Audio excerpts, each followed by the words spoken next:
Hello दोस्तों, कैसे हैं आप सब। Welcome to Tanmay tutorials. इसकी लास्ट वीडियो में दोस्तों हमने बात की थी रियल नंबर्स की। उसकी एक्सरसाइज 1.1 मैंने करा दी थी। अब हम बात करते हैं थ्योरम 1.2 की, जो कि है फंडामेंटल थ्योरम ऑफ अरिथमेटिक। और इसके बाद थ्योरम के बाद हम इसकी एक्सरसाइज सॉल्व करेंगे। ठीक है, तो चलिए स्टार्ट करते हैं। थ्योरम 1.2 क्या कहता है? Theorem 1.2 states that every composite number can be expressed or factorized as a product of prime। बात क्या कही जा रही है कि हर एक कंपोजिट नंबर को हम एक्सप्रेस कर सकते हैं प्राइम नंबर के प्रोडक्ट्स में। कैसे? अगर हम बात करते हैं सबसे पहले कंपोजिट नंबर की। कंपोजिट नंबर होते क्या हैं दोस्तों? कंपोजिट नंबर वो होते हैं जिनके 2 से ज़्यादा फैक्टर होते हैं। अगर हम बात करते हैं 12 की या फिर 4 की, तो इनके फैक्टर्स देखिए। इसके फैक्टर हो जाएंगे 1 2 3 4 6 और ये खुद हो जाएगा ना। तो इनके टोटल 6 फैक्टर्स हो गए। अगर आप 4 की बात करते हैं तो 1 2 और खुद 4, इसके 3 फैक्टर्स हैं। तो ये सारे नंबर जो मैंने बताए, ऐसे कोई भी नंबर्स जिनके 2 से ज़्यादा फैक्टर्स होंगे उनको कंपोजिट नंबर कहते हैं। अच्छा, अगर हम बात करते हैं अगर 2 से ज़्यादा, तो अगर 2 फैक्टर होंगे किसी के तो उन्हें क्या कहते हैं? उन्हें प्राइम नंबर कहते हैं। प्राइम नंबर क्या होते हैं? जिनके केवल और केवल 2 फैक्टर्स होते हैं। जैसे 2 हो गया, 3 हो गया, 5 हो गया, 7 हो गया। इनके केवल 2 ही फैक्टर्स होंगे। ठीक है दोस्तों, तो यहाँ पे प्राइम नंबर भी क्लियर हो गया। अब बात करी जाती है कि थ्योरम क्या कह रहा है। थ्योरम ये कह रहा है कि जितने भी कंपोजिट नंबर होते हैं, जितने भी होते हैं, हम सबको प्रोडक्ट ऑफ प्राइम में लिख सकते हैं। ठीक है, आपने प्राइम फैक्टराइजेशन मेथड का नाम तो सुना ही होगा। सपोज दैट अगर हम एक नंबर लेते हैं 64, तो 64 को हम क्या करते हैं? एलसीएम में आप एलसीएम करना सीखा है ना, बस वही करना है। 2 16 टाइम्स 2 8, 2 4 टाइम्स 2 2 टाइम्स, ये हमने लिखा। तो ये देखिए, आप जितना भी देख रहे हैं 1 2 3 4 5 6, तो 64 को हमने क्या लिख दिया? 2 to the power 6 लिख सकते हैं ना, क्योंकि 2 कितने टाइम्स है? 1 2 3 4 5 6, टोटल कितने टाइम्स? 6 टाइम, तो 2 to the power 6। तो ये क्या है? प्रोडक्ट ऑफ प्राइम ही तो है। हम ये प्राइम नंबर है ना, 2 इज़ अ प्राइम नंबर। सबसे छोटा प्राइम नंबर दोस्तों 2 ही होता है। तो 2 एक प्राइम नंबर है, और एक प्राइम नंबर को हमने मल्टीपल्स में लिखा है, या फिर कह सकें तो प्रोडक्ट में लिखा हुआ है। यही तो हमारा थ्योरम 1.2 है कि किसी भी कंपोजिट नंबर को आप प्रोडक्ट ऑफ प्राइम में लिखेंगे। इसमें कोई बहुत बड़ी बात तो इन्होंने बता नहीं दी, बस इन्होंने जो बात बताई है यही है थ्योरम। ठीक है, फिर इन्होंने सेकेंड लाइन में लिखा हुआ and this factorization is unique part from the order in which the prime factors अगर। यहाँ पे जितने भी फैक्टराइजेशन बनेंगे सब इन्हीं एक ऑर्डर्स में होंगे। अगर आप किसी दूसरे नंबर की 75 की बात करते हैं, 75 इज़ ऑल्सो कंपोजिट नंबर। 5 से करेंगे तो ये हो जाएगा आपका 15 टाइम्स में जाएगा। 5 3 ज़ा 15, 3 1 ज़ा 3। 5 is prime number, 5 is prime number, 3 is prime number. समझ रहे हैं? तो ये हो गया 5 into 5 into 3 product of prime. Theorem यही तो बोल रहा है। इसको आप लिख सकते हैं 5 स्क्वायर इंटू 3, लिख सकते हैं ना, एकदम लिख सकते हैं। और आपने हो सकता पढ़ा भी हो प्राइम फैक्टराइजेशन मेथड, वो भी यही चीज़ था इस चैप्टर में, इसीलिए इसका नाम लेमा रखा गया दोस्तों। लेमा का मतलब ये कि जो ऑलरेडी प्रूवन है उसी में से ये लोग अपना कुछ एक्स्ट्रा दे रहे हैं। ठीक ना, जो प्रूवन सेंटेंसेस हैं उसी में से उसकी लैंग्वेजेस को चेंज करके या कुछ एक्स्ट्रा जानकारी दे करके ही बताया गया है।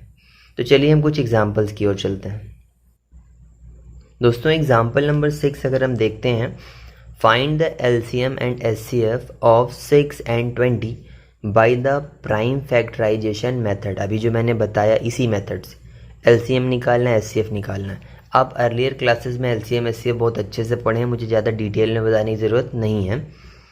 तो हम पहले फाइंड आउट करते हैं, क्या बोला? 6 और 20 का, 6, 20 इनका एक बार SCF निकालिए, एक बार LCM निकालिए। तो SCF कैसे निकालते हैं? SCF क्या करते थे, एक बार 6 का निकालेंगे, 2 3 जा 6, 3 1 जा 3। एक बार 20 का निकालेंगे, 10 टाइम्स, 5 टाइम्स। ठीक है, तो यहाँ पे आपको दोनों में कॉमन क्या मिला, 2 कॉमन है, तो SCF की वैल्यू हो गई 2। LCM कैसे निकालते हैं? LCM निकालने का तरीका होता है डायरेक्ट 6, 20 को डायरेक्ट सॉल्व करना। 2 3 जा 6, 2 10 जा 20, 3 1 जा, जो नहीं डिवाइड होता है उसको नीचे ले लेते हैं, 2 5 जा 10 और 5 1 जा 5। यहाँ पे LCM कितना आ गया? LCM की वैल्यू हो गई आपकी 2 × 3 × 2 × 5, 2 3 जा 6, 6 2 जा 12, 12 5 जा 60, LCM हो गया 60। तो SCF LCM निकालने का तरीका जो ट्रेडिशनल मेथड था अभी तक जो आपने पढ़ रखा था वो यही होता है। ठीक है, कल मैंने एक latest method Euclid division limit, एक डिवीज़न मेथड से SCF निकालने को बताया है। अगर आप वो वीडियो नहीं देखे हैं तो ये वाली एक्सरसाइज मत देखिए, पहले उसको कंप्लीट करिए फिर इस एक्सरसाइज में आइएगा। तो उस वाले वीडियोस में मैंने अच्छे से बताया है कि किस हिसाब से SCF फाइंड आउट करते हैं डिवीज़न मेथड से, यूक्लिड का वो डिवीज़न मेथड है। दोस्तों आपने ये चीज़ अर्लियर क्लासेस में पढ़ी है। अब यहाँ कुछ नया क्या बताने जा रहा है?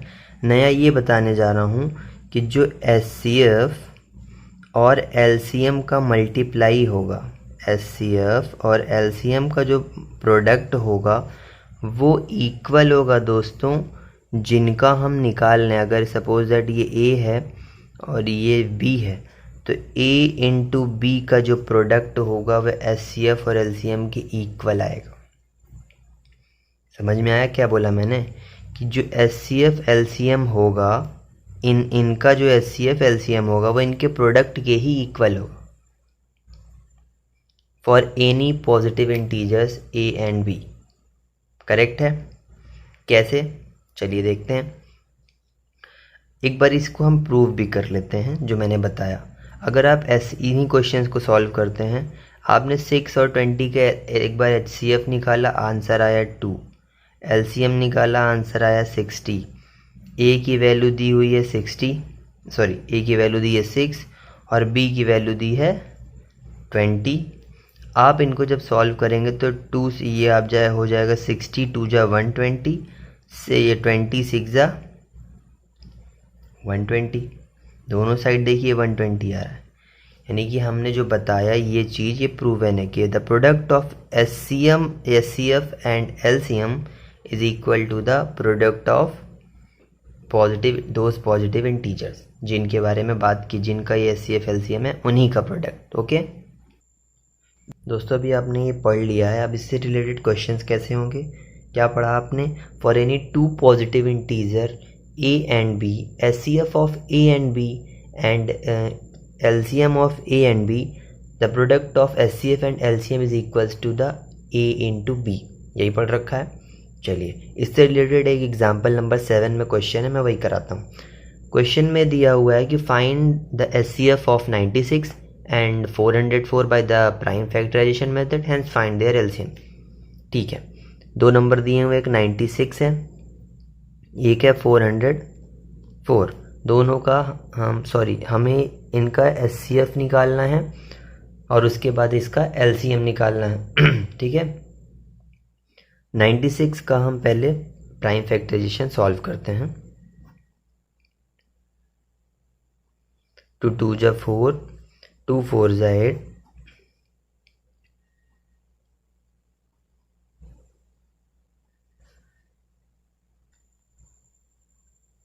ये आपका दोस्तों क्या हो गया 1 2 3 4 5, 2 to the power 5 इंटू में 3, यही हो रहा है। 404 का भी निकाल लेंगे, 404 का निकालेंगे तो 404 20 टाइम्स में गया, ये आपका 10 टाइम्स में जाएगा। 2 10 जा 20, 2 1 जा 2। यहाँ पे देखिए दोस्तों 101 आ गया। 101 तो अब डिवाइड होने वाला नहीं है, तो 101 इनका क्या हो गया प्राइम फैक्टराइजेशन मेथड, 2 टाइम्स है, 2 टू दी पावर 2 इंटू 101।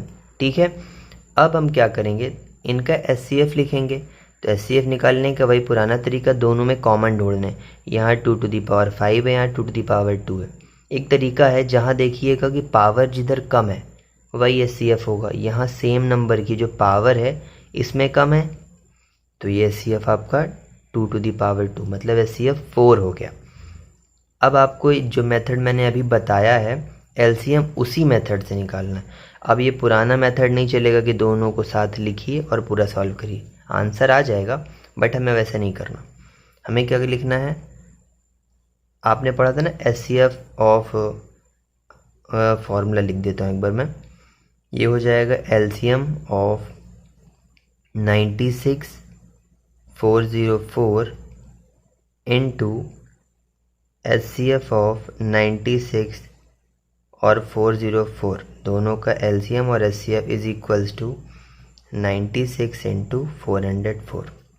ये बताया था मैंने आपको। SCF इन दोनों का आ गया है, SCF इनका निकल चुका है। तो इस चीज़ को यहाँ से हटा के इधर ले, ये मल्टीप्लाई में है, यहाँ ले आएंगे, या पहले इनकी वैल्यू पुट करना चाहे कर लीजिए।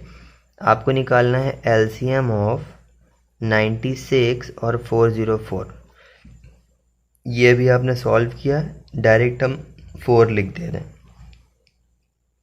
96 इंटू 404, 4 इधर डिवाइड में आ जाएगा, तो LCM 96 और 404 का 96 इंटू 404 अपॉन में 4, इसको हम कट करेंगे तो ये हो जाएगा आपका 24, और 24 इंटू 404, इसका मल्टीप्लिकेशन हो गया 24 4 जा 96, 24 4 जा 96। तो ये आपका दोस्तों आंसर आ गया 9696। ये क्या आया है, ये आपका LCM आया है। तो आप लिख सकते हैं LCM इज इक्वल्स टू 9696। तो इस तरीके से क्वेश्चंस को सॉल्व करते हैं। अगर आपको आ गया हो तो बहुत अच्छी बात है। तो इसका यूज़ यहाँ है, जो भी मैंने अभी बताई है ये चीज़, ये वाली पूरी चीज़, इसका यूज़ इस तरीके से करते हैं। हम बात करते हैं एक्सरसाइज 1.2 के थर्ड क्वेश्चन की। ये है 3825। इसका सबसे पहले हम सारा फैक्टराइजेशन मेथड से फैक्टर्स निकाल लेंगे। ये होंगे इसके फैक्टर्स, और इस क्वेश्चन को इजीली सॉल्व कर लेना, बहुत ही ईजी क्वेश्चन। दोस्तों अब हम बात करेंगे क्वेश्चन नंबर 2 की। हम यहाँ पे प्राइम फैक्टर्स निकालना है। 26 के हम निकाल चुके हैं, 91 का निकालना है, और इन दोनों का एक बार LCM निकालना है, एक बार HCF निकालना है। लेकिन हम सबसे पहले HCF निकाल लेंगे प्राइम फैक्टराइजेशन मेथड से, उसके बाद हम LCM निकालेंगे। SCF अगर हम दोनों का निकालेंगे तो दोनों में कॉमन कितना है, केवल और केवल 13। तो ठीक है भाई 13 लिख लेते हैं। 26 और 91 को सॉल्व करेंगे तो ये आपका सॉल्व होगा 13 टाइम्स में ही होगा, और कोई अलावा इसके कोई चारा नहीं। तो 13 टाइम्स में लेंगे, 13 2 जा 26, 13 7 जा 91, 2 1 जा 2, और यहाँ पे 7 से कट हो जाएगा। तो आपका क्या हो जाएगा 13 2 7। LCM कितना हो गया, LCM आपका 13 इंटू में 2 इंटू में 7। LCM आपका लगभग 13 2 या 26, और 26 इंटू 7, हाँ 182 आएगा, 182 आएगा। 182 आपका हो गया LCM, SCF ये हो गया। ठीक है, हमने क्या बताया था, LCM और SCF का मल्टीप्लाई। यहाँ पे जो LCM इंटू SCF दोनों का जो प्रोडक्ट होगा, दोनों का प्रोडक्ट इनके प्रोडक्ट के इक्वल होगा, इनके प्रोडक्ट के इक्वल होगा।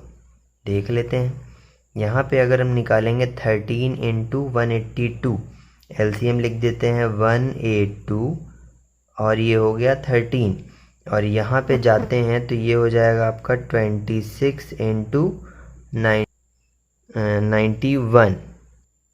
दोस्तों अगर आप इसका प्रोडक्ट निकालते हैं तो लगभग 2366 आएगा, और यहाँ भी 2366 आएगा। दोनों का प्रोडक्ट इक्वल आ रहा है, आप इनको चेक कर लीजिएगा।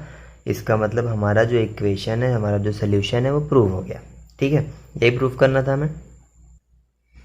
1.2 की क्वेश्चन नंबर 3 में दिया हुआ है कि find the LCM and the HCF of the following integers by applying the prime factorization method. Prime factorization method apply करके इनके एलसीएम और एचसीएफ निकालना है। अब आप इसमें फॉर्मूला कैसे यूज़ कर सकते हैं, आप जैसे पहला क्वेश्चन दिया हुआ 12, 15 एंड 21, इनमें से आप एक चीज़ निकालिएगा, आप एचसीएफ निकालिएगा, इन तीनों का एचसीएफ निकाल लीजिएगा। बाद में फार्मूला से पुट करके LCM into HCF is equals to A into B वाला जो फार्मूला मैंने बताया था, वहाँ पर आप एचसीएफ की वैल्यू पुट करके एलसीएम को निकाल लीजिएगा। ठीक है, इस तरीके से तीनों क्वेश्चन सॉल्व हो जाएंगे। फोर्थ क्वेश्चन है गिवन दैट एचसीएफ, हमें एचसीएफ दिया हुआ है 9, किसका एचसीएफ है 306 और 657 का एलसीएम हमें दे रखा है, सॉरी एचसीएफ दे रखा है, एलसीएम निकालना है। तो ये भी आप इसी मेथड से निकाल सकते हैं, इसमें कुछ करना नहीं। अभी मैंने जो एग्जाम्पल नंबर 7 करवाया है उसमें यही है, एचसीएफ हमको गिवन था, हमने एलसीएम की वैल्यू निकाली है। फिफ्थ क्वेश्चन कह रहा है check whether 6n can end with 0 with the digit 0 for any natural number n। क्या ऐसा पॉसिबल है कि n की जगह हम कोई भी नेचुरल नंबर लें और उसका जो रिजल्ट आए वो 0 आए, उसके लास्ट में 0 आए? ऐसा पॉसिबल है? ऐसा देखिए तभी पॉसिबल हो सकता अगर 6 का प्राइम फैक्टर्स में 5 आ रहा होता। अगर आप 5 की टेबल को नोटिस करते हैं या फिर आपने डिविजिबिलिटी रूल पढ़ा होगा, तो जिसके लास्ट में 0 या 5 होता है वो 5 से डिवाइड हो जाता है, यही पढ़ा था ना। तो जिसके लास्ट में, तो अगर यहाँ पे 5 का प्राइम फैक्टर अगर 6 का प्राइम फैक्टर अगर 5 होता तो हम यहाँ कह सकते थे कि हाँ भैया ये 6n, अगर 6 की पावर n आप कोई नेचुरल नंबर रखते हैं तो कभी ना कभी ऐसा कोई नंबर ज़रूर आ जाएगा जिसके लास्ट में 0 हो।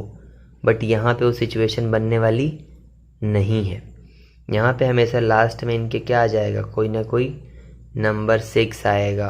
6 वैसे ही 6 ही आएगा, अगर हम 6 को मल्टीप्लाई करते चले जाएंगे तो वो 6 ही आना है। चलिए अब हम 6 को बताते हैं फिफ्थ क्वेश्चन कैसे करेंगे, कैसे। ठीक है, फिफ्थ क्वेश्चन कैसे करना है, हम लिखेंगे 6 पावर n, इसमें थोड़ा स्टेटमेंट लिखना पड़ेगा दोस्तों। 6 power n will end with 0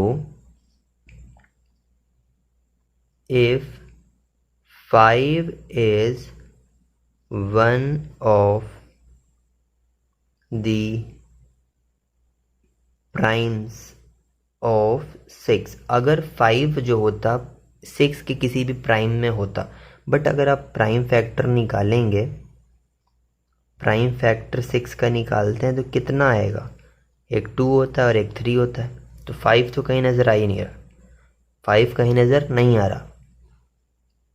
since 5 is not a prime factor of 6, therefore 6n, ये ऐसे नहीं लिखेंगे, 6 power n can not and with what, digit 0। इतनी कहानी आपको क्वेश्चन नंबर 5th पे लिखनी पड़ेगी।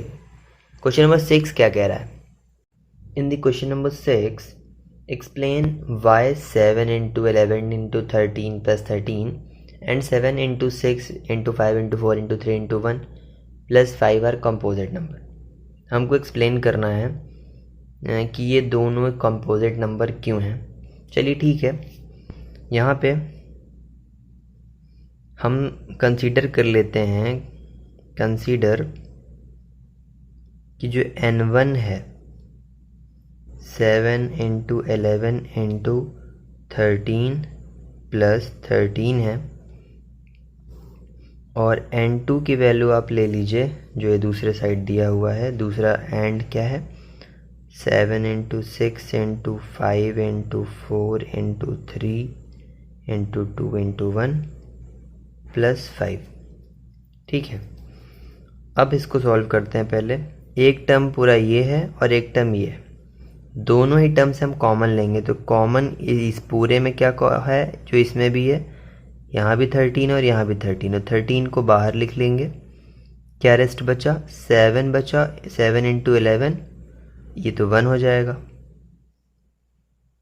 अब क्या करेंगे, अब ये हो जाएगा आपका 13, ये 77 और ये हो, सॉरी हाँ 77 और ये 78 होगा आपका, हाँ ये 78 हो जाएगा। अब 78 को हम ब्रेक करके लिखेंगे, थोड़ा इसको ब्रेक करके लिखेंगे तो ये हो जाएगा 13 ही रहेगा। ये 13 6 या 78 होता है, तो इसको आप 13 इंटू 3 इंटू 2, 6 को हम 3 इंटू 2 के फॉर्म में चेंज कर दी, क्योंकि प्राइम फैक्टराइजेशन है तो आपको प्राइम नंबर में ही लिखना है, 6 वगैरह आप यहाँ इंक्लूड नहीं कर सकते, ठीक है।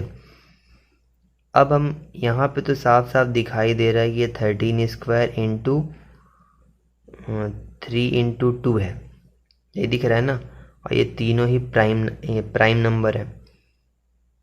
अब हमको यहाँ भी कुछ ऐसा करना है कि नीचे भी प्रोडक्ट जो हमको दिखाई दे वो प्राइम नंबर दिखाई दे। तो इन पूरे में यहाँ से यहाँ तक प्लस है, क्या कॉमन है, 5 को आप ब्रैकेट के बाहर लिख करके अंदर कॉमन लिख लीजिए। तो ये है 7 into 6 into 4 into 3 into 2 into 1 plus 1 plus 5 बन जाए 5। अगर आप इसको दोबारा इसको मल्टीप्लाई करेंगे तो यही आंसर आ जाएगा, सिर्फ कॉमन लिया मैंने। अब आपको क्या करना है, इसको पूरे को सॉल्व करेंगे। जब ये 7 इंटू 6 इंटू 4 इंटू 3 इंटू 2 1, ये जब सॉल्व होगा तो आंसर आएगा यहाँ पे 1008 प्लस 1 है, तो इतने का जो आंसर आ जाएगा 5 मल्टीप्लाइड बाई 1009। ये भी एक प्राइम नंबर है, ये भी एक प्राइम नंबर है, और यहाँ भी आप जितने देख रहे हैं प्राइम नंबर है। तो हमने यहाँ पे क्या देखा, बोथ n1 एंड n2। अगर किसी को प्रॉब्लम हो रही है कि मैंने n1 n2 क्यों लिया, तो भैया आपका जो मन हो, x y z p q r आप कुछ भी ले सकते हो। मैंने बस ऐसे कोई भी लेटर उनका एक तरीके से नामकरण कर दिया है कि यहाँ पे मैं लिख सकूँ, both n1 and n2 are expressed as product of prime number, ठीक है। Both n1 and n2 are expressed as product of prime number, इस वजह से यहाँ पे both are composite number, both are composite number, okay.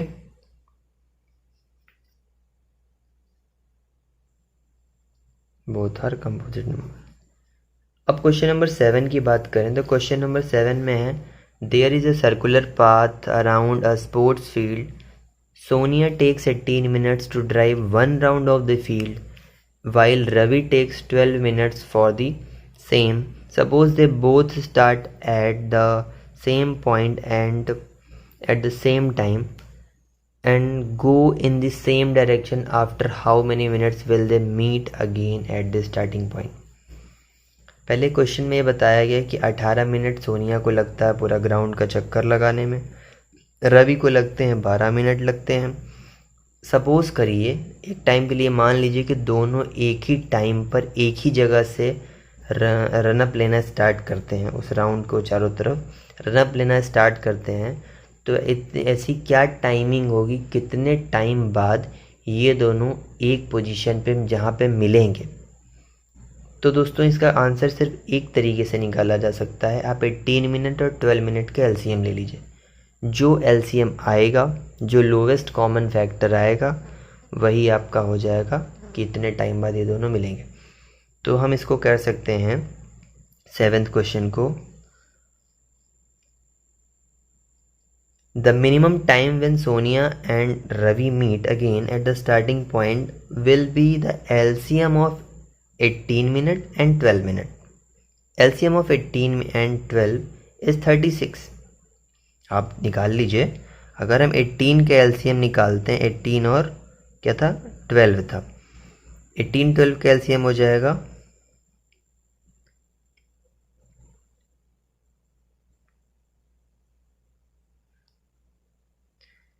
2 3 जा 6, 6 3 जा 18, 18 2 जा 36। तो एलसीएम कितना आया LCM आया हमारा 36. So hence they will meet each other at starting point after 36 minutes. It's your answer. 1.2 ख़त्म होती है. अगर आपको ये लेक्चर अच्छा लगा हो तो प्लीज़ लाइक कर दीजिएगा. अगर आपको मज़ा आया हो, अब हम मिलते हैं अगले वीडियो.